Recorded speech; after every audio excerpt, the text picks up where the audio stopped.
should be good. So, welcome to this review. After a while I actually made it. I'm uploading monthly, seems like. And it's weird because I never upload monthly. This is, as always, a review plus an explanation. I have a couple of things to say.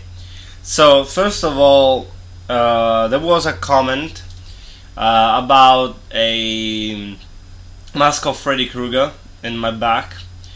That mask is gone because it broke, so I can't even review it or even put it on. I modified it to be put on, but it's for another costume now, so it's not the same thing, so I won't do it. Another comment wanted a tutorial on the pyramid head gown.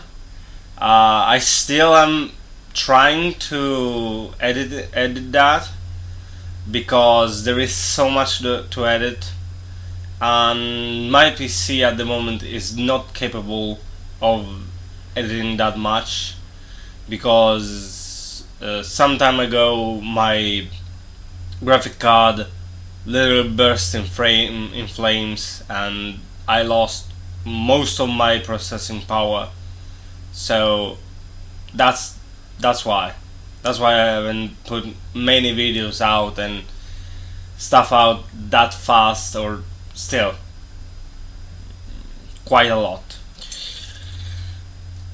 What are we going to do today? Well, today we are going to review and show the costume that I prepared, which is a old style Romero era type of zombie. I actually choose various stuff for this. The chest is not here yet. I don't know if I will make it, or I will just buy one and modify it because it's a little bit easier. But there is a lot to cover, so bear with me.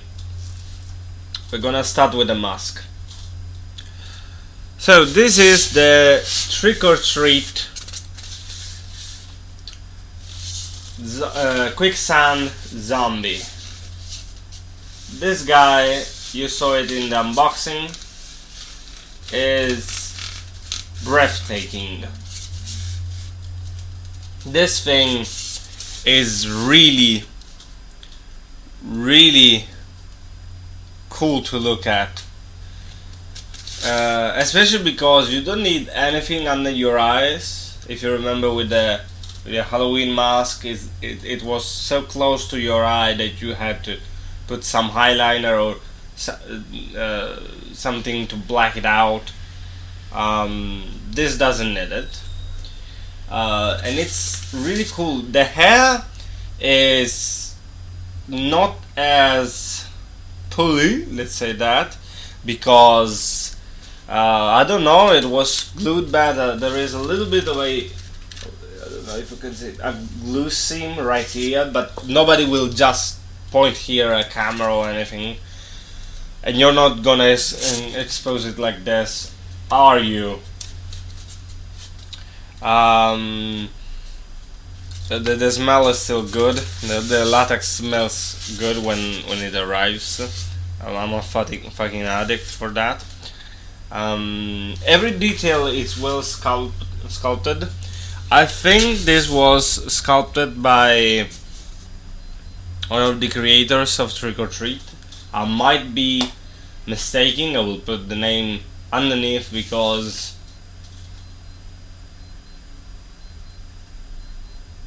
shut up.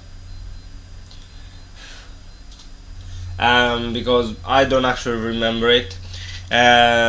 For this costume I actually had a little bit of help from a YouTuber, which is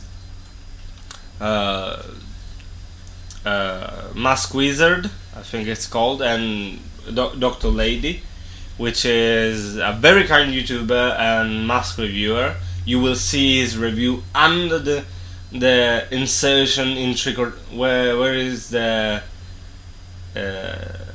insert for the Trick or Treat mask studio mask, Quicksand. He has his video, has their showing of the mask, and it's a really good YouTuber. He gave me some lines, some advices on how to work on this costume.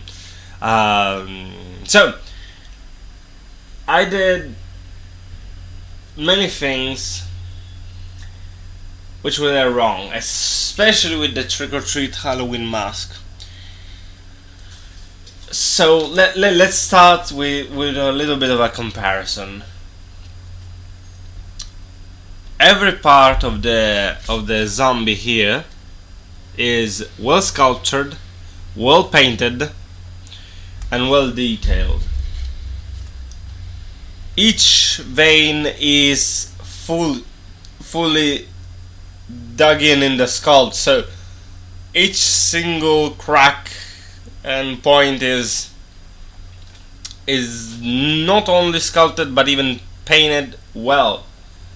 In the Halloween one, it was pretty awful, pretty awful, because some were just drawn, some were just really bad touch because they weren't deep enough, and that brought the reholing to a halt, to a changed. From my video, I changed 3 times the rehaul because it's almost impossible to just repaint that mask. It's really hard and really it's not funny. It's not fun. It's not fun to rehaul this. This one I will not rehaul it because it's just so good. By the way, the retail price for this I paid less because, again, I'm gonna put the link down below, and go ahead if you're in Europe because they're the best retailer. They're the best retailers here in Europe. Not Metabauer, Danger Zone Collectibles is where I got this. On an eBay related Danger Zone Collectibles seller. This is extremely good because getting something like that from Trick or Treat is practically impossible because it's so expensive. I paid for that little bastard, I paid around $100, which is not worth it for what I got. This I got for around $70 or $80 max, and it's worth like 200. It's far better.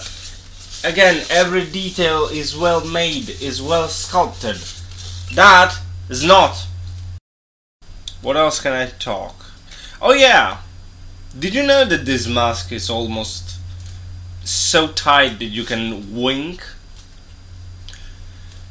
This mask, in these areas that are really deep, they go practically around here, to next to your muscles. So when you squeeze your face, it will go and wink, and will be so creepy and weird because it will move, and it's so weird because usually silicone masks do that. Horror masks like this don't do that. So let's move on from this. This are cheap. I remade this from some cheap ass Halloween store prop glove.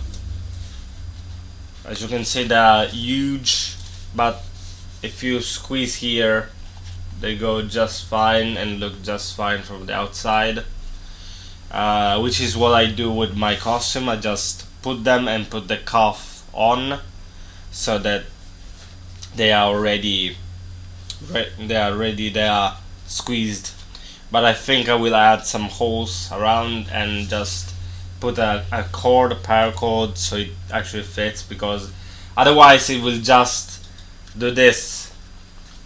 It's so big. So I actually use some paint cans to hold them up, because I don't have hand props anymore. I had them. So we got these now. Something's missing. Well, the rest of the costume, of course. Here is my rest of the costume. It was actually kind of easy, kind of hard to make, because I had to scream on myself for some mistakes and some things that I didn't do before. Again, Dr. Lady helped me with this, because he just told me he used some talco powder. I have other powders that I can use, and even baby formula or baby powder could go fine, because they don't rot. And just pat it on. This was blackish before, now it's a nice whitish, grayish color. It's a little bit whiter than what I wanted on camera, but it's really good. And it's composed by 3 pieces. We have the coat, the jacket, we have the shirt, which I hold up, made some holes, and I made some nasty ass crap with some green color, army green. The color, if you look, it's yellowish, brownish, because Little Tantrum, this is the most researched costume I did. I looked for days and days on exhumations and bodies and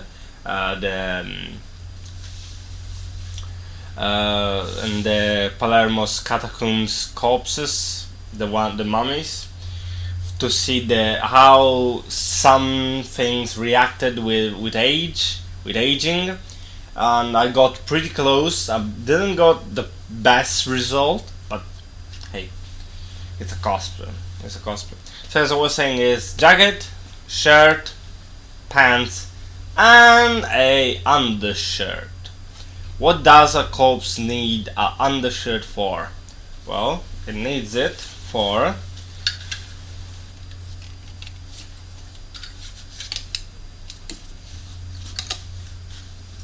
as you can see, the pants are even whiter, but at the same time are not that bad.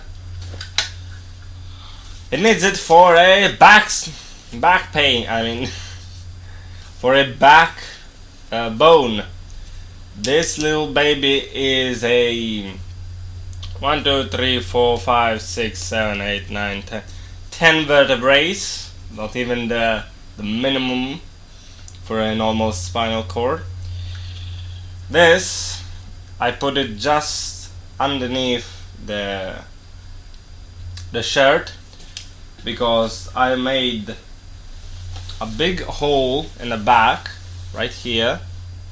You can't actually see it because I'm holding it wrong, but there's a hole in the shirt too, where you can actually see the backbone, the vertebrae, and it's really easy to make. You just take one of those cheaper, because I know that they are not cheap. There are some skeletons that are not cheap, and I don't suggest you use that. Use that for something else. They have this movable jointed backbone. Just take it off there, sew it on it's literally sewn together on a shirt. I suggest you sew it a little bit higher, frankly, where you put the neck thing, because otherwise you're going to have it short, too short. Plus you need to add some cords here to tie it around your waist. As I was saying, I will probably get one of those Halloween zombies busts with ribs and things like that, because at the moment I don't have the time to make the ribs and things like that. I wanted to, but it's a little bit unwieldy and impossible for me. So I will do that as soon as I can. Then there is the coffin, because I'm going to participate to a little skit showdown between cosplays on December, and I need to make that for to be a little bit more spectacular, because fuck the competition. Yes, that's pretty much it. I'm gonna leave you at a dressing part. I'm gonna start with the pants on, because at the moment I don't have